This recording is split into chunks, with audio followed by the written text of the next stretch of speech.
कम होने देंगे वतन। नाम ले ले के तेरा जिएंगे वतन। तेरी ममता पे हम मर मिटेंगे वतन। तेरी ममता पे हम मर मिटेंगे वतन। हर दिन का तेरी ज़मीं का चूमता है गगन। तेरी ममता पे हम मर मिटेंगे वतन। तेरी ममता पे हम मर मिटेंगे वतन। मेरा तन मन धन बस जन जन मन जन जन में भारत माँ। मेरा तन मन धन बस जन जन मन कण कण में भारत माँ।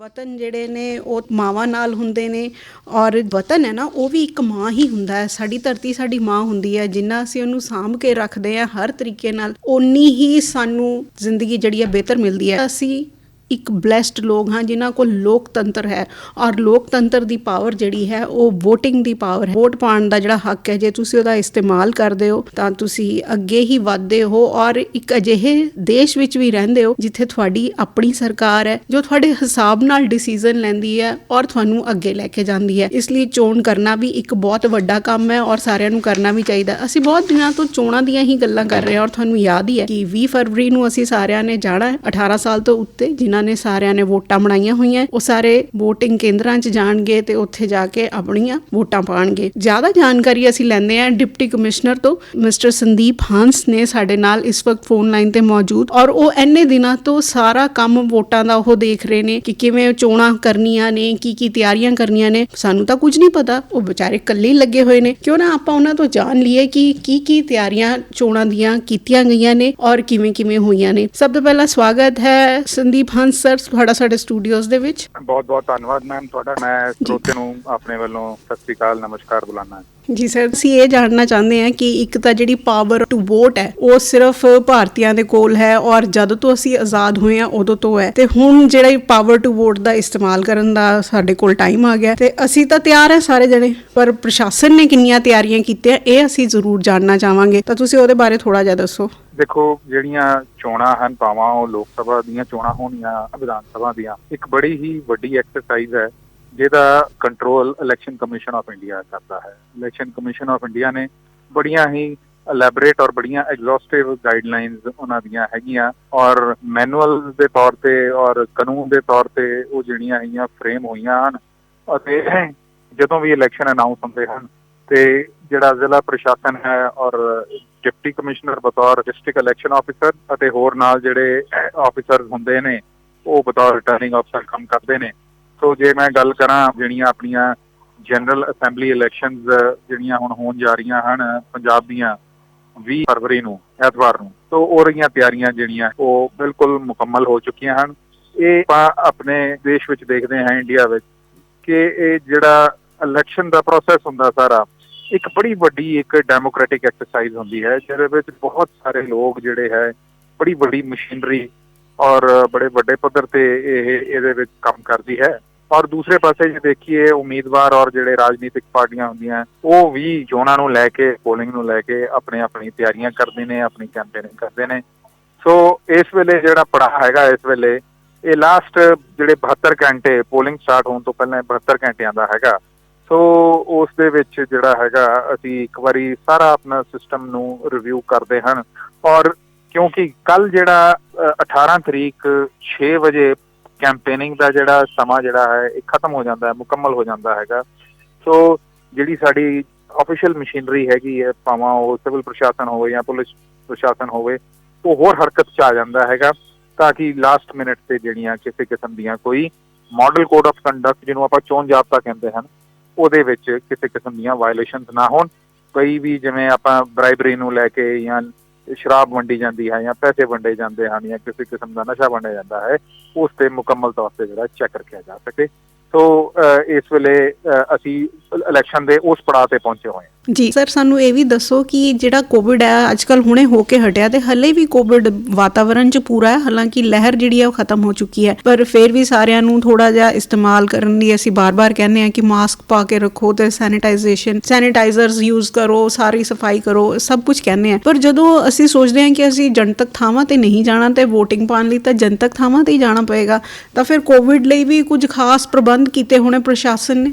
ਇਹ ਸਾਰਿਆਂ ਨੂੰ ਆਪਾਂ ਨੂੰ ਇਸ ਗੱਲ ਦਾ ਅਹਿਸਾਸ ਹੈ ਕਿ ਆਪਣੇ ਜਿਹੜੀ ਵੋਟਾਂ ਦੀ ਜਿਹੜੀਆਂ ਇਹ ਡੇਟਸ ਹੈ, ਜਿਹੜਾ ਇਹ ਸ਼ਡਿਊਲ ਹੈ, ਇਹ ਉਸ ਸਮੇਂ ਤੇ ਆਇਆ ਹੈ ਜਦੋਂ ਵੇਵ ਓਮਿਕਰੋਨ ਉਹ ਹੁਣੇ ਪਿੱਛੇ ਜੇ ਕਾਫੀ ਬਹੁਤ ਜ਼ਿਆਦਾ ਵਧਿਆ ਹੋਇਆ ਸੀਗਾ ਇਹਦਾ ਸਪਰੈਡ, ਤੇ ਹਜੇ ਵੀ ਜਿਹੜੇ ਹੈ ਕੁਝ ਨਾ ਕੁਝ ਕਿਤੋਂ ਨਾ ਕਿਤੋਂ ਕੇਸ ਜਿਹੜੇ ਹੈਗੇ ਉਹ ਸਾਹਮਣੇ ਆ ਰਹੇ ਨੇ।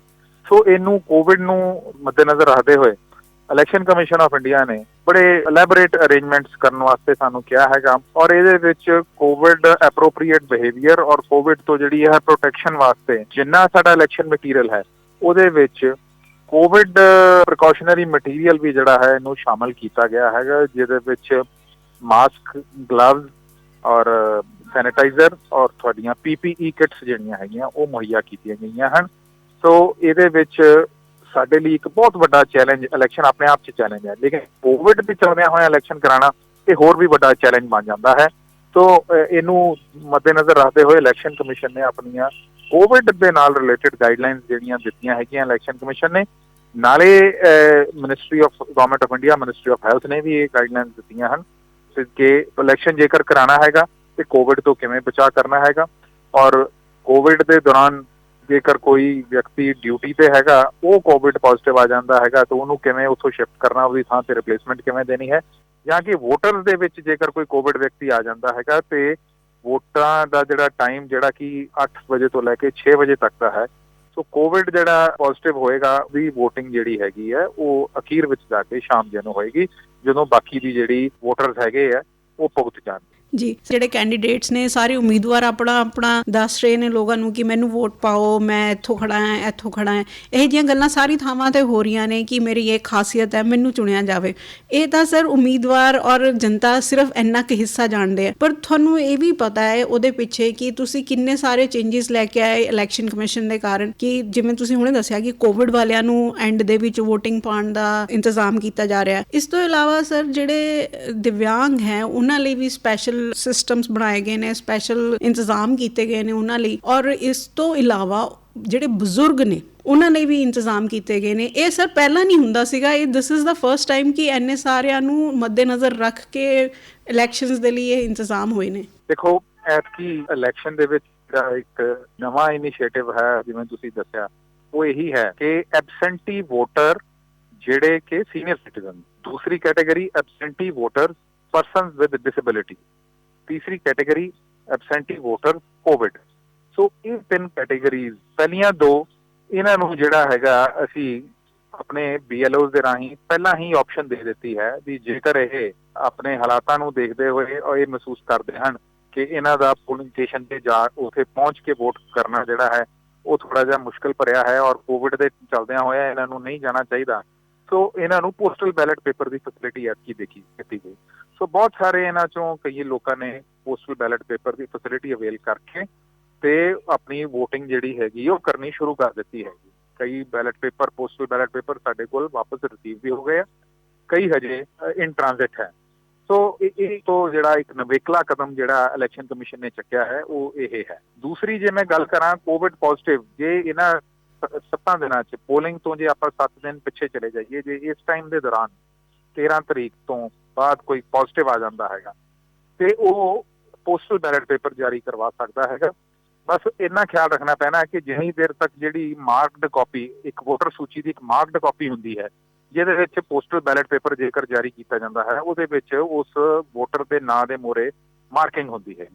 ਸੋ ਜੇਕਰ ਉਹ ਮਾਰਕਡ ਕਾਪੀ ਤੋਂ ਤਿਆਰ ਹੋਣ ਤੋਂ ਪਹਿਲਾਂ ਜਿਹੜਾ ਹੈਗਾ ਪੋਸਟਲ ਬੈਲਟ ਪੇਪਰ ਆਪਾਂ ਨੂੰ ਇਸ਼ੂ ਕਰਵਾ ਲੈਣਾ ਚਾਹੀਦਾ। ਲੇਕਿਨ ਜੇ ਉਸ ਤੋਂ ਪਹਿਲਾਂ ਇਸ਼ੂ ਨਹੀਂ ਹੋਇਆ ਫਿਰ ਇਹੀ ਇਹਦਾ ਹੱਲ ਹੈ ਕਿ ਆਪਣਾ ਰਾਈਟ ਟੂ ਐਕਸਰਸਾਈਜ਼ ਵੋਟ ਹੈ, ਆਪਣਾ ਸਾਰਿਆਂ ਕੋਲ ਅਧਿਕਾਰ ਹੈ ਤੇ ਇਹ ਇਸ ਕਰਕੇ ਜੇਕਰ ਕੋਈ ਕੋਵਿਡ ਪੋਜ਼ਿਟਿਵ ਹੈ ਲੇਕਿਨ ਵੋਟ ਪਾਉਣਾ ਚਾਹੁੰਦਾ ਹੈ ਸੋ ਉਹ ਫਿਰ ਪੋਲਿੰਗ ਸਟੇਸ਼ਨ ਤੇ ਜਾ ਕੇ ਅਖੀਰ ਵਿੱਚ ਜਦੋਂ ਜਿਹੜਾ ਕਿ ਜਦੋਂ ਉੱਥੇ ਰਸ਼ ਜਿਹੜਾ ਹੈ ਬਿਲਕੁਲ ਖਤਮ ਹੋ ਜਾਏਗਾ, ਅਖੀਰ 'ਚ ਜਾ ਕੇ ਉਹ ਵੋਟ ਪਾ ਸਕਦਾ ਹੈ। ਸੋ ਇੱਕ ਬੜਾ ਹੀ ਸ਼ਲਾਘਾਯੋਗ ਕਦਮ ਇਲੈਕਸ਼ਨ ਕਮਿਸ਼ਨ ਆਫ ਇੰਡੀਆ ਦਾ, ਇੰਨੇ ਵੱਡੇ ਐਕਸਰਸਾਈਜ਼ ਦੇ ਵਿੱਚ, ਇੰਨੇ ਵੱਡੇ ਬੰਦੋਬਸਤ ਦੇ ਵਿੱਚ ਕੋਵਿਡ ਦੇ ਜਿਹੜੇ ਪੋਜ਼ਿਟਿਵ ਹੈਗੇ ਪੇਸ਼ੈਂਟਸ ਹੈ ਉਹਨਾਂ ਨੂੰ ਵੀ ਵੋਟ ਪਾਉਣ ਦਾ ਜਿਹੜਾ ਹੈ ਉਹ ਵਾਂਝੇ ਨਾ ਰਹਿ ਜਾਣ, ਇਸ ਚੀਜ਼ ਦਾ ਵੀ ਖਿਆਲ ਰੱਖਿਆ ਹੈ। ਜਿਹੜੇ ਆਪਣੇ ਸੀਨੀਅਰ ਸਿਟੀਜ਼ਨ ਹੈ ਉਹ ਵੀ ਵਾਂਝੇ ਨਾ ਰਹਿ ਜਾਣ ਵੋਟ ਪਾਉਣ ਤੋਂ, ਉਹਨਾਂ ਨੂੰ ਵੀ ਇਹ ਫੈਸਿਲਿਟੀ ਦਿੱਤੀ ਗਈ ਹੈ, ਔਰ ਜਿਹੜੇ ਆਪਣੇ ਦਿਵਿਆਂਗ ਜਨ ਹੈ ਉਹਨਾਂ ਨੂੰ ਵੀ ਫੈਸਿਲਿਟੀ ਦਿੱਤੀ ਗਈ ਹੈ। ਸੋ ਬਦਲਦੇ ਸਮੇਂ ਦੇ ਨਾਲ ਇਲੈਕਸ਼ਨ ਕਮਿਸ਼ਨ ਨਵੀਆਂ ਜਿਹੜੀਆਂ ਹੈ ਪ੍ਰੈਕਟਿਸਿਸ, ਨਵੇਂ ਐਕਸਪੈਰੀਮੈਂਟਸ, ਨਵੀਆਂ ਇਨੋਵੇਸ਼ਨ ਕਰਕੇ ਲੋਕਾਂ ਨੂੰ ਹੋਰ ਫੈਸਿਲਿਟੇਟ ਕਰ ਰਹੇ ਹਨ। ਔਰ ਇਹ ਜਿਹੜਾ ਆਪਣਾ ਇਹ ਇੱਕ ਤਿਉਹਾਰ ਹੈ, ਇਹਨੂੰ ਮੈਂ ਤਿਉਹਾਰ ਹੀ ਕਹਾਂਗਾ, ਜਿਹਦਾ ਵਿੱਚ ਐਡੀ ਵੱਡੀ ਇੱਕ ਡੈਮੋਕ੍ਰੇਸੀ, ਇੱਕ ਲੋਕਤੰਤਰ ਦਾ ਚੋਣ ਹੋਣ ਜਾ ਰਹੀ ਹੈ। ਔਰ ਇਹਦੇ ਵਿੱਚ ਇੰਨੀ ਵੱਡੀ ਮਸ਼ੀਨਰੀ, ਇੰਨੇ ਤਕਰੀਬਨ 10,000 ਤੋਂ ਉੱਤੇ 11,000 ਤੱਕ ਲੋਕ ਜਿਹੜੇ ਹੈਗੇ ਇਹਦੇ ਵਿੱਚ ਪੋਲਿੰਗ ਡਿਊਟੀ ਤੇ ਲੱਗੇ ਹਨ। ਔਰ ਇਹਦੇ ਵਿੱਚ 1784 ਵੋਟ, ਜੇ ਮੈਂ ਪਟਿਆਲੇ ਜ਼ਿਲ੍ਹੇ ਦੀ ਕਰਾਂ, 1784 ਜਿਹੜੇ ਪੋਲਿੰਗ ਸਟੇਸ਼ਨ ਹਨ। ਸੋ ਬਹੁਤ ਇੱਕ ਵੱਡਾ ਕੰਮ ਹੈਗਾ। 8 ਹਲਕਿਆਂ ਦੇ ਉਮੀਦਵਾਰ ਇੱਥੋਂ ਚੁਣੇ ਜਾਣੇ ਹਨ। ਤਿਆਰੀਆਂ ਸਾਡੀਆਂ ਮੁਕੰਮਲ ਹਨ। ਮੇਰੀ ਜਿਹੜੇ ਵੋਟਰ ਨੇ ਉਹਨਾਂ ਨੂੰ ਇਹ ਅਪੀਲ ਹੈ ਕਿ ਆਪਣੀ ਵੋਟ ਜਿਹੜੀ ਹੈ ਜ਼ਰੂਰ ਪਾਣੀ ਚਾਹੀਦੀ ਹੈ, ਕਿ ਇਹ ਇੱਕ ਰਾਈਟ ਹੈ ਜਿਹਨੂੰ ਜ਼ਰੂਰ ਐਕਸਰਸਾਈਜ਼ ਕਰਨਾ ਚਾਹੀਦਾ। ਜੀ ਸਰ, ਇੱਕ ਤੁਸੀਂ ਕਿਹਾ ਕਿ ਬੈਲਟ ਪੇਪਰਸ ਯੂਜ਼ ਹੋ ਰਹੇ ਆ, ਤੇ ਇੱਕ ਪਾਸੇ ਸਾਡੇ ਕੋਲ EVM ਮਸ਼ੀਨਸ ਵੀ ਹੈਗੀਆਂ। ਤੇ EVM ਮਸ਼ੀਨਸ ਦੇ ਬਾਰੇ ਵੈਸੇ ਨਾ ਸਾਰਿਆਂ ਨੂੰ ਬੜੀ ਭ੍ਰਾਂਤੀਆਂ ਹੈ ਕਿ ਪਤਾ ਨਹੀਂ ਇਹਦੇ 'ਚ ਕਿੰਨਾ ਘਪਲਾ ਹੋ ਜਾਣਾ, ਤੇ ਇੱਕ ਬੈਲਟ ਪੇਪਰ ਇੱਕ ਸਟੈਪ ਬੈਕ ਹੈ, ਜਸਟ ਬਿਕੋਜ਼ ਕਿ ਅਸੀਂ ਚਾਹੁੰਦੇ ਹਾਂ ਕਿ ਕੋਈ ਵੀ ਵਾਂਝਾ ਨਾ ਰਹਿ ਜਾਏ, ਇਸ ਲਈ ਉਹਨਾਂ ਨੂੰ ਬੈਲਟ ਪੇਪਰ ਵੀ ਦਿੱਤੇ ਜਾ ਰਹੇ ਹਨ। ਸਰ, ਇਹ ਦੋਨੋਂ ਗੱਲਾਂ ਬਾਰੇ ਦੱਸਿਓ ਜਰਾ ਕਿ EVM ਮਸ਼ੀਨਸ ਜਿਹੜੀਆਂ ਨੇ ਉਹ ਕਿਵੇਂ ਐਕੂਰੇਟਲੀ ਕੰਮ ਕਰ ਸਕਦੀਆਂ ਨੇ, ਕਿਵੇਂ ਉਸ 'ਚ ਛੇੜਛਾੜ ਹੋ ਸਕਦੀ ਹੈ ਕਿ ਨਹੀਂ। ਇਹ ਵਾਲੀਆਂ ਗੱਲਾਂ ਨਾ ਹਰ ਜਣੇ ਦੇ ਦਿਮਾਗ 'ਚ ਹੁੰਦੀਆਂ। ਥੋੜਾ ਜਿਹਾ ਜੇ DC ਸਾਹਿਬ ਕਹਿਣਗੇ ਤਾਂ ਵਧੀਆ ਹੋ ਜਾਏਗਾ। ਇਹ ਲੋਕਾਂ ਦੇ ਦਿਮਾਗ ਵਿੱਚ ਭਰਮ ਹੈ ਕਿ ਇਲੈਕਟ੍ਰੋਨਿਕ VOTING ਮਸ਼ੀਨਸ ਹਨ, ਇਹਦੇ ਵਿੱਚ ਘਪਲਾ ਹੋ ਜਾਂਦਾ ਹੈ, ਇਹਦੇ ਵਿੱਚ ਪ੍ਰੋਗਰਾਮਿੰਗ ਇਸ ਢੰਗ ਨਾਲ ਕਰ ਦਿੰਦੀ ਹੈ, ਭਾਵੇਂ ਵੋਟ ਤੁਸੀਂ ਜਿਹਨੂੰ ਮਰਜ਼ੀ ਪਾਓ, ਉਹ ਜਾ ਕੇ ਕਿਸੇ ਇੱਕ ਵਿਅਕਤੀ ਦੇ ਖਾਤੇ 'ਚ ਪਏਗੀ। ਇਹ ਬਿਲਕੁਲ ਗਲਤ ਹੈ। ਇਹਦੇ ਵਿੱਚ ਮੈਂ ਪਬਲਿਕ ਦੇ ਧਿਆਨ ਵਿੱਚ ਇਹ ਗੱਲ ਲਿਆਉਣਾ ਚਾਹੁੰਦਾ ਹਾਂ ਕਿ ਇੱਕ ਬੜੀ ਵੱਡੀ ਮਸ਼ੀਨਰੀ, ਇਹ ਜਦੋਂ VOTING ਮਸ਼ੀਨ ਹਰੇਕ ਹਲਕੇ ਦੇ ਹਿਸਾਬ ਨਾਲ ਇਹਨੂੰ ਪ੍ਰੋਗਰਾਮ ਕਰਦੇ ਹੈ, ਉਹਨੂੰ ਕਮਿਸ਼ਨਿੰਗ ਕਹਿੰਦੇ ਆ, ਕਮਿਸ਼ਨਿੰਗ ਆਫ EVM। ਇਹਦੇ ਵਿੱਚ ਬਹੁਤ ਵੱਡੀ ਤਾਦਾਦ ਵਿੱਚ ਲੋਕ ਇਨਵੋਲਵ ਹੁੰਦੇ ਹਨ, ਆਫਿਸਰਸ ਤੋਂ ਲੈ ਕੇ ਆਫੀਸ਼ੀਅਲਸ ਤੱਕ। ਔਰ ਉੱਥੇ ਸਿਕਿਉਰਿਟੀ ਹੁੰਦੀ ਹੈ, ਉੱਥੇ ਜਿਹੜੇ ਉਮੀਦਵਾਰ ਨੇ ਜਿਹੜੇ ਚੋਣ ਲੜ ਰਹੇ ਨੇ ਉਹਨਾਂ ਦੇ ਨੁਮਾਇੰਦੇ ਹੁੰਦੇ ਨੇ, ਪੋਲੀਟੀਕਲ ਪਾਰਟੀਆਂ ਦੇ ਨੁਮਾਇੰਦੇ ਹੁੰਦੇ ਹੈ, ਉਹਨਾਂ ਦੇ ਹੱਥੋਂ ਉੱਥੇ ਮੌਕ ਪੋਲ ਹੁੰਦੀ ਹੈ, ਉਹਨਾਂ ਦੇ ਹੱਥੋਂ ਹਰੇਕ ਬਟਨ ਤੇ, ਹਰੇਕ ਉਮੀਦਵਾਰ ਦੇ ਬਟਨ ਤੇ ਵੋਟਾਂ ਪਵਾਈਆਂ ਜਾਂਦੀਆਂ ਹਨ। ਵੋਟਾਂ ਪਵਾਉਣ ਤੋਂ ਬਾਅਦ ਵੋਟਾਂ ਡਿਲੀਟ ਕੀਤੀਆਂ ਜਾਂਦੀਆਂ ਹਨ, ਔਰ ਮਸ਼ੀਨ ਉਸ ਢੰਗ ਨਾਲ ਤਿਆਰ ਕਰ ਦਿੱਤੀ ਜਾਂਦੀ ਹੈ ਪੋਲਿੰਗ ਵਾਸਤੇ। ਸੋ ਇਹਦੇ ਵਿੱਚ 1% ਵੀ ਕੋਈ ਗੁੰਜਾਇਸ਼ ਨਹੀਂ ਹੈਗੀ। ਇਹ ਫਸਟ ਸਟੈਪ ਹੋ ਜਾਂਦਾ ਹੈਗਾ। ਦੂਸਰਾ ਸਟੈਪ ਹੁੰਦਾ ਹੈ ਜਿੱਦਣ ਇਹ ਮਸ਼ੀਨਾਂ ਪਹੁੰਚਦੀਆਂ ਹੈਗੀਆਂ ਪੋਲਿੰਗ ਵਾਸਤੇ, ਪੋਲਿੰਗ ਸਟੇਸ਼ਨ, ਪੋਲਿੰਗ ਪਾਰਟੀ ਦੇ ਰਾਹੀਂ, ਉੱਥੇ ਵੀ ਜਿਹੜੇ ਉਮੀਦਵਾਰਾਂ ਦੇ ਜਿਹੜੇ ਪੋਲਿੰਗ ਏਜੰਟ ਹੁੰਦੇ ਹਨ, ਉਹ ਉੱਥੇ ਸਵੇਰ 7 ਵਜੇ ਉਹਨਾਂ ਦਾ ਮੁਕਰਰ ਹੈ ਟਾਈਮ ਉੱਥੇ ਪਹੁੰਚਣ ਦਾ, ਉਹਨਾਂ ਦੇ ਹੱਥੋਂ, ਉਹਨਾਂ ਦੇ ਸਾਹਮਣੇ ਮੌਕ ਪੋਲ ਉੱਥੇ ਦੁਬਾਰਾ ਹੁੰਦੀ। ਮੌਕ ਪੋਲ ਦੇ ਵਿੱਚ ਹਰੇਕ ਬਟਨ ਤੇ ਵੋਟਾਂ ਪਵਾਈਆਂ ਜਾਂਦੀਆਂ ਹਨ, ਔਰ ਵੋਟਾਂ ਪਾਉਣ ਤੋਂ ਬਾਅਦ ਟੋਟਲ ਚੈੱਕ ਕਰਵਾਇਆ ਜਾਂਦਾ ਹੈਗਾ, ਔਰ ਹਰੇਕ ਵਿਅਕਤੀ ਨੂੰ ਕਿੰਨੀਆਂ ਵੋਟਾਂ ਪਾਈਆਂ ਹੈਗੀਆਂ ਉਹ ਵੀ ਚੈੱਕ ਕਰਾਇਆ ਜਾਂਦਾ ਹੈ। ਕਿਸੇ ਵੀ ਕਿਸਮ ਦੀ ਕੋਈ ਗੁੰਜਾਇਸ਼ ਨਹੀਂ ਹੈ। ਇਹ ਸਿਸਟਮ ਇੰਨਾ ਫੁੱਲ ਪ੍ਰੂਫ ਹੈਗਾ, ਇੰਨਾ ਪੁਖਤਾ ਹੈਗਾ ਕਿ ਇਹਦੇ ਵਿੱਚ ਕੋਈ ਗੁੰਜਾਇਸ਼ ਨਹੀਂ ਹੈਗੀ। ਔਰ ਬਹੁਤ ਸਾਰੇ ਲੋਕ ਇਹਦੇ ਨਾਲ ਇਨਵੋਲਵ ਹੁੰਦੇ ਹੈਗੇ। ਇਹਦੇ ਵਿੱਚ ਇਹ ਨਹੀਂ ਹੁੰਦਾ ਵੀ 1 ਜਾਂ 2 ਬੰਦਿਆਂ ਦੇ ਹੱਥ 'ਚ ਇਹ ਸਾਰਾ ਕੰਮ ਉਹਨਾਂ ਦੇ ਜ਼ਿੰਮੇ ਲੱਗਿਆ ਹੁੰਦਾ। ਇਹਦੇ ਵਿੱਚ ਬੜੀ ਵੱਡੀ ਮਸ਼ੀਨਰੀ ਹੈ, ਔਰ ਹਰ ਸਟੈਪ ਤੇ ਪੋਲਿੰਗ ਜਿਹੜਾ ਉਮੀਦਵਾਰ ਹੈਗਾ, ਜਿਹੜਾ ਕੰਟੈਸਟਿੰਗ ਕੈਂਡੀਡੇਟ ਹੈਗਾ, ਉਹਦਾ ਨੁਮਾਇੰਦਾ ਜਿਹੜਾ ਹੈਗਾ ਉਹ ਮੌਕੇ ਤੇ ਹਾਜ਼ਰ ਹੁੰਦਾ ਹੈਗਾ, ਉਹਨੂੰ ਇਹ ਵਿਖਾ ਕੇ ਸਾਰਾ ਕੁਝ ਕੀਤਾ ਜਾਂਦਾ ਹੈ। ਈਵਨ ਪੋਲੀਟੀਕਲ ਪਾਰਟੀਆਂ ਦੇ ਜਿਹੜੇ ਨੁਮਾਇੰਦੇ ਹੁੰਦੇ ਉਹ ਵੀ ਉੱਥੇ ਹੁੰਦੇ ਹੈਗੇ। ਦੂਸਰੇ ਪਾਸੇ ਆਪਾਂ ਜੇ ਬੈਲਟ ਪੇਪਰ ਦੀ ਗੱਲ ਕਰੀਏ, ਸੋ ਬੈਲਟ ਪੇਪਰ ਜਿਹੜਾ ਹੁਣ ਕਿਉਂਕਿ ਬਹੁਤ ਵੱਡਾ ਤਾਦਾਦ ਵਿੱਚ ਲੋਕ ਜਿਹੜੇ ਆਫੀਸ਼ੀਅਲਸ ਹੁੰਦੇ ਹੈ, ਆਫਿਸਰਸ ਐਂਡ ਆਫੀਸ਼ੀਅਲ, ਉਹ ਡਿਊਟੀ ਤੇ ਹੁੰਦੇ ਹੈ। ਸੋ ਜਿਹੜਾ ਵਿਅਕਤੀ ਜਿਹੜਾ ਹੈਗਾ ਡਿਊਟੀ ਤੇ ਹੁੰਦਾ ਹੈਗਾ, ਉਹਦੇ ਲਈ ਇਹ ਸੰਭਵ ਨਹੀਂ ਹੁੰਦਾ ਕਿ ਆਪਣੇ ਅਸਾਈਨਡ ਪੋਲਿੰਗ ਸਟੇਸ਼ਨ ਤੇ ਜਾ ਕੇ ਆਪਣੀ ਵੋਟ ਪਾ ਸਕੇ। ਸੋ ਉਹਦੇ ਕੋਲ ਪੋਸਟਲ ਬੈਲਟ ਪੇਪਰ ਰਾਹੀਂ ਵੋਟ ਪਾਉਣ ਦਾ ਜਿਹੜਾ ਇੱਕ ਪ੍ਰੋਵੀਜ਼ਨ ਹੈਗਾ।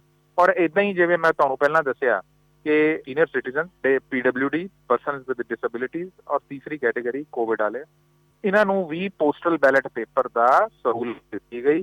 ਜਿਨ੍ਹਾਂ ਨੇ ਇਹਨੂੰ ਅਵੇਲ ਕਰਨਾ ਚਾਹਿਆ ਉਹਨਾਂ ਨੇ ਅਵੇਲ ਕਰ ਲਿਆ, ਜਿਨ੍ਹਾਂ ਨੇ ਅਵੇਲ ਨਹੀਂ ਕੀਤਾ ਉਹ ਅਜੇ ਵੀ ਪੋਲਿੰਗ ਸਟੇਸ਼ਨ ਤੇ ਜਾ ਕੇ ਆਪਣੀ ਵੋਟ ਪਾ ਸਕਦੇ ਹਨ। ਇੱਕ ਤੀਸਰੀ ਕੈਟੇਗਰੀ ਮੈਂ ਹੋਰ ਜਿਹੜੀ ਲੋਕਾਂ ਦੇ ਧਿਆਨ 'ਚ ਲਿਆਉਣਾ ਚਾਹਾਂਗਾ, ਉਹ ਫੌਜੀ ਨੇ ਜਾਂ ਫੌਜੀ ਅਫਸਰ ਨੇ ਜਿਹੜੇ ਆਪਣੇ ਦੂਰ ਦਰਾਡੇ ਏਰੀਆ 'ਚ ਪੋਸਟਿੰਗ ਉਹਨਾਂ ਦੀ ਉੱਥੇ ਹੁੰਦੀ ਹੈਗੀ, ਲੇਕਿਨ ਉਹਨਾਂ ਦੀ ਵੋਟ ਜਿਹੜੀ ਹੈ ਉੱਥੇ ਹੁੰਦੀ। ਸੋ ਉਹਨਾਂ ਨੂੰ ਸਰਵਿਸ ਵੋਟਰਸ ਕਹਿੰਦੇ ਹਨ। ਸੋ ਸਰਵਿਸ ਵੋਟਰਸ ਨੂੰ ਵੋਟ ਪਾਉਣ ਦਾ ਜਿਹੜਾ ਹੈਗਾ ਇੱਕ facility electronically transmitted postal ballot paper system ਹੈ, ਜਿਹਦੇ ਵਿੱਚ ਹਰੇਕ ਜਿਹੜਾ ਇਹ ਸਰਵਿਸ ਵੋਟਰ ਹੈ ਉਹਨੂੰ ਇੱਥੋਂ ਜ਼ਿਲ੍ਹਾ ਪੱਧਰ ਤੋਂ RO ਦੇ ਰਾਹੀਂ ਇਲੈਕਟ੍ਰੋਨਿਕਲੀ ਟਰਾਂਸਮਿਟ ਕਰਕੇ ਉਹਨਾਂ ਦਾ ਜਿਹੜਾ ਵੋਟ ਜਿਹੜੀ ਹੈ ਪੋਸਟਲ ਬੈਲਟ ਪੇਪਰ ਹੈ ਉਹ ਉਹਨਾਂ ਤਾਈਂ ਜਿਹੜਾ ਹੈਗਾ ਪਹੁੰਚਦਾ ਕਰ ਦਿੰਦੇ ਹਾਂ। ਤੇ ਜਦੋਂ ਉਹ ਪੋਸਟਲ ਬੈਲਟ ਪੇਪਰ ਦੇ ਵੋਟ ਪੈ ਕੇ ਆਉਂਦੀ ਹੈਗੀ ਉਹ ਬਾਈ ਪੋਸਟ ਆਉਂਦੀ ਹੈਗੀ। ਸੋ ਇਹਦੇ ਵਿੱਚ ਬਾਈ ਪੋਸਟ ਜਿਹੜੀ ਵੋਟ ਆਏਗੀ ਉਹਦਾ ਟਾਈਮ ਜਿਹੜਾ ਹੈ ਲਾਸਟ ਅਖੀਰਲਾ ਟਾਈਮ ਉਹ ਵੋਟਾਂ ਦੀ ਗਿਣਤੀ ਦਾ ਦਿਨ 10 ਮਾਰਚ ਸੁਬਾਹ 8 ਵਜੇ ਤੱਕ ਦਾ ਹੈ। ਸੋ ਉਸ ਤੋਂ ਪਹਿਲਾਂ ਜਿੰਨੇ postal ballot paper service voters ਦੇ ਔਰ ਦੂਸਰੇ ਉਹ ਜਦੋਂ ਉਦੋਂ ਤੱਕ ਪਹੁੰਚ ਜਾਂਦੇ ਹਨ ਤੇ ਉਹਨਾਂ ਦੀ ਫਿਰ ਗਿਣਤੀ ਦੇ ਵਿੱਚ ਉਹਨਾਂ ਨੂੰ ਕੰਸੀਡਰ ਕਰਕੇ ਉਹਨਾਂ ਦੀ ਗਿਣਤੀ ਹੋ ਜਾਂਦੀ ਹੈ। ਸੋ ਇੱਕ ਬਹੁਤ ਫੁੱਲ ਪ੍ਰੂਫ ਅਰੇਂਜਮੈਂਟ ਹੈਗਾ, ਬੜਾ ਅਜ਼ਮਾਇਆ ਹੋਇਆ, ਔਰ ਜਿਹਦੇ ਵਿੱਚ ਕਿਸੇ ਕਿਸਮ ਦੀ ਕੋਈ ਲਕੂਨਾ, ਕਿਸੇ ਕਿਸਮ ਦਾ ਕੋਈ ਗਲਤੀ ਹੋਣ ਦੀ ਗੁੰਜਾਇਸ਼ ਨਹੀਂ। ਜੀ ਸਰ, ਇੱਕ ਤੁਸੀਂ ਸਾਰਿਆਂ ਦੀ ਸਿਕਿਉਰਿਟੀ ਦਾ ਦੇਖ ਲਿਆ ਤੇ ਸਾਰੇ ਜਣੇ ਬਹੁਤ ਐਕਸਾਈਟਡ ਹੈ ਕਿ ਆਪਾਂ ਨੇ ਵੋਟ ਪਾਣੀ ਹੈ, ਆਪਣੇ ਬਾਰ-ਬਾਰ ਗੱਲਾਂ ਹੋ ਰਹੀਆਂ ਸਾਰੇ ਥਾਵਾਂ ਤੇ, ਬੜਾ ਮਾਹੌਲ ਜਿਵੇਂ ਤੁਸੀਂ ਕਿਹਾ ਤਿਉਹਾਰ ਵਾਲਾ ਬਣਿਆ ਹੋਇਆ। ਪਰ ਸਰ ਇੱਕ ਛੋਟੀ ਜੀ ਗੱਲ ਹੈ ਜੋ ਕਿ ਇਸ ਵੇਲੇ ਕਹਿਣੀ ਵੀ ਥੋੜੀ ਬੁਰੀ ਲੱਗ ਰਹੀ ਹੈ, ਪਰ ਕੀ ਹੈ ਕਿ ਬਹੁਤ ਵਾਰੀ ਹੁੰਦਾ ਹੈ ਕਿ ਜਦੋਂ ਇਲੈਕਸ਼ਨਸ ਹੁੰਦੀਆਂ ਤਾਂ ਕੁਝ ਸ਼ਰਾਰਤੀ ਅਨਸਰ ਵੀ ਹੁੰਦੇ ਨੇ, ਕੁਝ ਲੜਾਈ ਝਗੜੇ ਵੀ ਹੁੰਦੇ ਨੇ, ਤਾਂ ਅਜਿਹੀ ਸਥਿਤੀ ਦੇ ਵਿੱਚ ਉਧਰ ਸਿਕਿਉਰਿਟੀ ਪੋਲਿੰਗ ਬੂਥ ਵੱਲ ਵੀ ਹੈ ਤੇ ਸ਼ਹਿਰ 'ਚ ਵੀ ਕੁਝ ਏਦਾਂ ਦੇ ਕੁਝ ਸਟੈਪਸ ਲਿੱਤੇ ਗਏ ਹੋਣੇ। ਦੇਖੋ, ਜਿਵੇਂ ਮੈਂ ਤੁਹਾਨੂੰ ਦੱਸਿਆ ਕਿ ਇਲੈਕਸ਼ਨ ਆਪਣੇ ਆਪ 'ਚ ਇੱਕ ਬੜੀ ਵੱਡੀ ਐਕਸਰਸਾਈਜ਼ ਹੈ। ਇਲੈਕਸ਼ਨ ਦੇ ਨਾਲ ਰਿਲੇਟਡ ਆਫੈਂਸਿਸ ਵੀ ਹੁੰਦੇ ਹਨ ਔਰ ਉਹਦੇ ਵਿੱਚ ਸਪੈਸੀਫਿਕ ਪ੍ਰੋਵੀਜ਼ਨ ਹੈਗੀ ਹੈ ਇੰਡੀਅਨ ਪੀਨਲ ਕੋਡ ਦੇ ਵਿੱਚ, ਰਿਪਰੈਜ਼ੈਂਟੇਸ਼ਨ ਆਫ ਪੀਪਲ ਐਕਟ ਦੇ ਵਿੱਚ, CRPC ਦੇ ਵਿੱਚ। ਤੇ ਇਹ ਜਿਹੜੇ ਵੀ ਵਿਅਕਤੀ ਜਿਹੜਾ ਕਾਨੂੰਨ ਆਪਣੇ ਹੱਥ ਵਿੱਚ ਲੈਂਦੇ ਹਨ ਜਾਂ ਇਲੈਕਸ਼ਨ ਦੇ ਜਿਹੜਾ ਮਾਡਲ ਕੋਡ ਆਫ ਕੰਡਕਟ ਦੀ ਉਲੰਘਣਾ ਕਰਦੇ ਹਨ, ਤੋ ਉਹਨਾਂ ਤੇ ਚੈੱਕ ਰੱਖਣ ਵਾਸਤੇ ਜਿਹੜਾ ਸਾਡਾ ਸਿਸਟਮ ਇਹ ਬਿਲਕੁਲ ਜਿਹੜਾ ਹੈਗਾ ਇਨ ਪਲੇਸ ਹੈ। ਸਾਡੀ ਜਿਹੜੀਆਂ ਫੋਰਸਿਸ ਨੇ, ਭਾਵੇਂ ਉਹ ਡਿਸਟ੍ਰਿਕਟ ਪੁਲਿਸ ਹੈ, ਭਾਵੇਂ ਉਹ ਸਟੇਟ ਆਰਮਡ ਪੁਲਿਸ ਹੈ, ਭਾਵੇਂ ਉਹ ਸੈਂਟਰਲ ਆਰਮਡ ਪੈਰਾਮਿਲਟਰੀ ਫੋਰਸਿਸ ਨੇ, ਉਹ ਸਾਰੀਆਂ ਜਿਹੜੀਆਂ ਹਨ ਤਾਇਨਾਤ ਹਨ। ਜੇਕਰ ਕੋਈ ਇਸ ਇਲੈਕਸ਼ਨ ਦੇ ਇਹਨਾਂ ਦਿਨਾਂ ਦੇ ਵਿੱਚ ਜਦ ਕਿ ਪੋਲਿੰਗ ਬਿਲਕੁਲ ਆਪਣਾ 72 ਘੰਟੇ ਦੂਰੀ ਤੇ ਹੈ, ਇਹਦੇ ਵਿੱਚ ਜੇਕਰ ਕੋਈ ਵਿਅਕਤੀ ਨਜਾਇਜ਼ ਤੌਰ ਤੇ ਸ਼ਰਾਬ ਜਿਹੜਾ ਹੈ ਉਹ ਵੰਡਦਾ ਪਕੜਿਆ ਜਾਂਦਾ ਹੈ ਜਾਂ ਪੈਸੇ ਵੰਡਦਾ ਫੜਿਆ ਜਾਂਦਾ ਹੈ ਜਾਂ ਹੋਰ ਮਾਡਲ ਕੋਡ ਆਫ ਕੰਡਕਟ ਦੀ ਉਲੰਘਣਾ ਕਰਦਾ ਹੈ ਤੇ ਉਹਦੇ ਖਿਲਾਫ ਜਿਹੜੀ ਹੈ ਸਖਤ ਕਾਰਵਾਈ ਕੀਤੀ ਜਾਏਗੀ, ਉਹਦੇ ਖਿਲਾਫ ਜਿਹੜਾ ਹੈ FIR ਰਜਿਸਟਰ ਕੀਤੀ ਜਾਏਗੀ। ਔਰ ਇਸ ਤੋਂ ਇਲਾਵਾ ਸਾਡੀ ਜਿਹੜੀ ਫੋਰਸ ਹੈਗੀ ਹੈ, ਸਾਡੇ ਐਕਸਪੈਂਡੀਚਰ ਨੂੰ ਲੈ ਕੇ ਉਹਨੂੰ ਮੋਨੀਟਰ ਕਰਨ ਵਾਸਤੇ, ਮਾਡਲ ਕੋਡ ਆਫ ਕੰਡਕਟ ਦੀ ਨੂੰ ਲਾਗੂ ਕਰਨ ਵਾਸਤੇ ਸਾਡੀਆਂ ਸਕੁਐਡ ਟੀਮ, ਸਾਡੀਆਂ ਸਟੈਟਿਕ ਸਰਵੇਲੈਂਸ ਟੀਮ, ਸਾਡੀਆਂ ਵੀਡੀਓ ਵਿਊਇੰਗ ਟੀਮਸ, ਇਹ ਸਾਰਾ ਸਿਸਟਮ ਜਿਹੜਾ ਹੈਗਾ ਇਹ ਆਲਰੇਡੀ ਜਿਹੜਾ ਹੈ ਇਹ ਇਨ ਪਲੇਸ ਹੈਗਾ। ਔਰ ਇਹ ਨਹੀਂ ਹੈ ਕਿ ਕੱਲ ਜੇਕਰ ਕੈਂਪੇਨਿੰਗ ਖਤਮ ਹੋ ਜਾਏਗੀ, ਕੱਲ ਕਿਉਂਕਿ 18 ਤਰੀਕ ਹੈ, ਕੱਲ 6 ਵਜੇ ਹੈ, ਉਮੀਦਵਾਰਾਂ ਵੱਲੋਂ ਪੋਲੀਟੀਕਲ ਪਾਰਟੀਆਂ ਵੱਲੋਂ ਕੈਂਪੇਨਿੰਗ ਖਤਮ ਕਰਨ ਦਾ ਸਮਾਂ ਹੈ। ਕਿਉਂਕਿ ਜਿਹੜੇ ਇਲੈਕਸ਼ਨ ਕਮਿਸ਼ਨ ਆਫ ਇੰਡੀਆ ਦੀਆਂ ਗਾਈਡਲਾਈਨਸ ਇਹ ਕਹਿੰਦੀਆਂ ਹਨ ਕਿ ਕਲੋਜ਼ ਆਫ ਪੋਲ, ਜੇ ਕਲੋਜ਼ ਆਫ ਪੋਲ 20 ਤਰੀਕ 6 ਵਜੇ ਪੋਲਿੰਗ ਜਿਹੜੀ ਹੈ ਉਹ ਬੰਦ ਹੋ ਜਾਏਗੀ ਤੇ ਪਿੱਛੇ ਆਪਾਂ ਜੇ 48 ਘੰਟੇ ਚਲੇ ਜਾਈਏ ਤੇ 18 ਤਰੀਕ 6 ਵਜੇ ਕੈਂਪੇਨਿੰਗ ਜਿਹੜੀ ਹੈ ਉਹ ਬੰਦ ਹੋ ਜਾਏਗੀ। ਸੋ ਉਸ ਤੋਂ ਬਾਅਦ ਸਾਡੀਆਂ ਟੀਮਾਂ ਹੋਰ ਮੁਸ਼ਤੈਦੀ ਨਾਲ, ਹੋਰ ਅਲਰਟ ਹੋ ਕੇ, ਹੋਰ ਵਿਜੀਲੈਂਟ ਹੋ ਕੇ ਇਸ ਗੱਲ ਤੇ ਆਪਣਾ ਪਹਿਰਾ ਦੇਣਗੀਆਂ।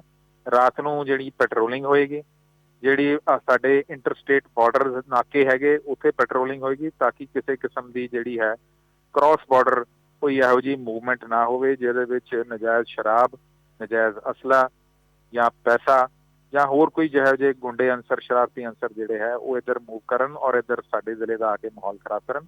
ਸੋ ਇਸ ਚੀਜ਼ ਤੇ ਪ੍ਰੋਪਰ ਜਿਹੜਾ ਹੈ ਚੈੱਕ ਰੱਖਿਆ ਜਾਏਗਾ। ਇਸ ਤੋਂ ਇਲਾਵਾ ਮੈਂ ਇੱਕ ਹੋਰ ਚੀਜ਼ ਜਿਹੜਾ ਹੈ ਜਿਹੜੇ ਸਾਡੇ ਸਰੋਤੇ ਹੈ ਉਹਨਾਂ ਦੇ ਮੈਂ ਧਿਆਨ 'ਚ ਲਿਆਉਣਾ ਚਾਹਾਂਗਾ ਕਿ ਸਾਡੇ ਜ਼ਿਲ੍ਹੇ ਵਿੱਚ 12 ਆਬਜ਼ਰਵਰ ਜਿਹੜੇ ਹੈ ਇਲੈਕਸ਼ਨ ਕਮਿਸ਼ਨ ਆਫ ਇੰਡੀਆ ਨੇ ਤਾਇਨਾਤ ਕੀਤੇ ਹਨ, ਜਿਨ੍ਹਾਂ ਦੇ ਵਿੱਚ 8 ਜਨਰਲ ਆਬਜ਼ਰਵਰ, 1 ਪੁਲਿਸ ਆਬਜ਼ਰਵਰ ਔਰ 3 ਜਿਹੜੇ ਹੈ ਐਕਸਪੈਂਡੀਚਰ ਆਬਜ਼ਰਵਰ ਨੇ। ਔਰ ਇਹਨਾਂ ਆਬਜ਼ਰਵਰ ਦੀ ਹਮੇਸ਼ਾ ਜਿਹੜੀ ਹੈ ਉਹਨਾਂ ਦਾ ਧਿਆਨ, ਜਿਹੜੇ ਉਹਨਾਂ ਨੂੰ ਹਲਕੇ ਵੰਡੇ ਹੋਏ ਆ 8 ਹਲਕੇ ਜਿਹੜੇ ਦੇ, ਉਹਨਾਂ ਤੇ ਗਤੀਵਿਧੀਆਂ ਤੇ ਰਹਿੰਦਾ ਹੈ। ਉਹ ਅਖਬਾਰਾਂ 'ਚ ਵੀ ਨਿਊਜ਼ ਨੂੰ ਟਰੈਕ ਕਰਦੇ ਹਨ, ਉਹਨਾਂ ਨੂੰ ਕੰਪਲੇਂਟਸ ਵੀ ਆਉਂਦੀਆਂ ਹਨ। ਸੋ ਆਬਜ਼ਰਵਰ ਵੀ ਆਪਣੀ ਡਿਊਟੀ ਜਿਹੜੀ ਹੈ ਬੜੀ ਤਨਦੇਹੀ ਨਾਲ, ਉਹ ਬੜੀ ਮੁਸ਼ਤੈਦੀ ਨਾਲ ਕਰ ਰਹੇ ਹਨ ਔਰ ਇਹਨਾਂ ਆਬਜ਼ਰਵਰਾਂ ਦਾ ਕੰਮ ਜਿਹੜਾ ਹੈਗਾ ਪੋਲਿੰਗ ਵਾਲੇ ਦਿਨ ਇਹਨਾਂ ਦੀ ਆਬਜ਼ਰਵੇਸ਼ਨ ਹੋਰ ਜਿਹੜੀ ਹੈ ਸਟ੍ਰਿਕਟ ਕਰਨ ਵਾਸਤੇ ਇਹਨਾਂ ਦੇ ਥੱਲੇ ਮਾਈਕਰੋ ਆਬਜ਼ਰਵਰ ਜਿਹੜੇ ਹੈ ਅਪਾਇੰਟ ਕੀਤੇ ਹਨ, ਜਿਹੜੇ ਕਿ ਸਿੱਧਾ ਆਪਣੇ ਆਬਜ਼ਰਵਰ ਨੂੰ ਰਿਪੋਰਟ ਕਰਦੇ ਹਨ। ਉਹ ਡੀਸੀ ਨੂੰ ਨਹੀਂ, ਉਹ ਸਿੱਧਾ ਆਬਜ਼ਰਵਰ ਨੂੰ ਰਿਪੋਰਟ ਕਰਦੇ ਹਨ। ਸੋ ਇੱਕ ਬਹੁਤ ਸਾਰਾ ਇਸ ਸਿਸਟਮ ਆਫ ਚੈਕਸ ਐਂਡ ਬੈਲੈਂਸਿਸ, ਹਰ ਥਾਂ ਤੇ ਚੈੱਕ ਹੈ, ਬੈਲੈਂਸ ਹੈ, ਤੇ ਤਾਂ ਹੀ ਇਹ ਜਿਹੜਾ ਹੈ ਇਲੈਕਸ਼ਨ ਇਹ ਇੰਨੀ ਵੱਡੀ ਐਕਸਰਸਾਈਜ਼ ਬਣ ਜਾਂਦਾ। ਜੀ ਬਿਲਕੁਲ ਸਰ, ਬਹੁਤ ਬਹੁਤ ਸ਼ੁਕਰੀਆ ਤੁਹਾਡੇ ਨਾਲ ਗੱਲ ਕਰਕੇ। ਮੇਰੇ ਖਿਆਲ 'ਚ ਸਾਡੇ ਸਰੋਤਿਆਂ ਨੂੰ ਬਹੁਤ ਸਾਰੀ ਇਨਫੋਰਮੇਸ਼ਨ ਵੀ ਹੋਰ ਮਿਲ ਗਈ ਹੋਏਗੀ, ਪਲੱਸ ਇਹ ਵੀ ਪਤਾ ਚੱਲ ਗਿਆ ਹੋਏਗਾ ਕਿ ਪ੍ਰਸ਼ਾਸਨ ਸਾਡੇ ਨਾਲ ਹੈ ਔਰ ਜਿਹੜਾ ਤਿਉਹਾਰ ਹੈ ਜਿਸ ਦੇ ਲਈ ਅਸੀਂ ਇੰਨੇ ਐਕਸਾਈਟਿਡ ਹਾਂ ਆਪਣੀ ਨਵੀਂ ਗਵਰਨਮੈਂਟ ਚੁਣਨ ਲਈ, ਜਿਸ ਦੇ ਲਈ ਸਾਨੂੰ ਸਾਰਿਆਂ ਨੂੰ ਰਾਈਟਸ ਹੈ, ਉਹ ਵਾਲੇ ਰਾਈਟ ਨੂੰ ਅਸੀਂ ਇਸਤੇਮਾਲ ਕਰਨ ਜਾ ਰਹੇ ਹਾਂ, ਰਾਈਟ ਟੂ ਵੋਟ ਨੂੰ।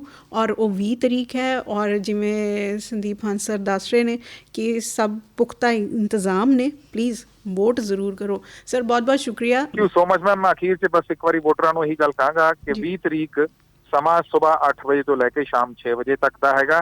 ਸੋ ਤੁਸੀਂ ਜਿਹੜਾ ਹੈਗਾ ਆਪਣੀ ਵੋਟ ਜਿਹੜੀ ਹੈ ਇਹਨੂੰ ਜ਼ਰੂਰ ਪਾਓ।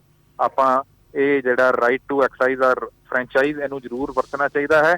ਬਾਅਦ ਵਿੱਚ ਆਪਾਂ ਸਿਸਟਮ ਨੂੰ ਕੋਸਦੇ ਹੈਗੇ ਕਿ ਜੀ ਇਹ ਕਿੱਦਾਂ ਦੀ ਸਰਕਾਰ ਆ ਗਈ ਹੈ। ਸੋ ਇਸ ਕਰਕੇ ਆਪਣਾ ਬਹੁਤ ਅਲਰਟ ਹੋ ਕੇ ਆਪਣੀ ਜਿਹੜੀ ਹੈ ਵੋਟ ਪਾਓ।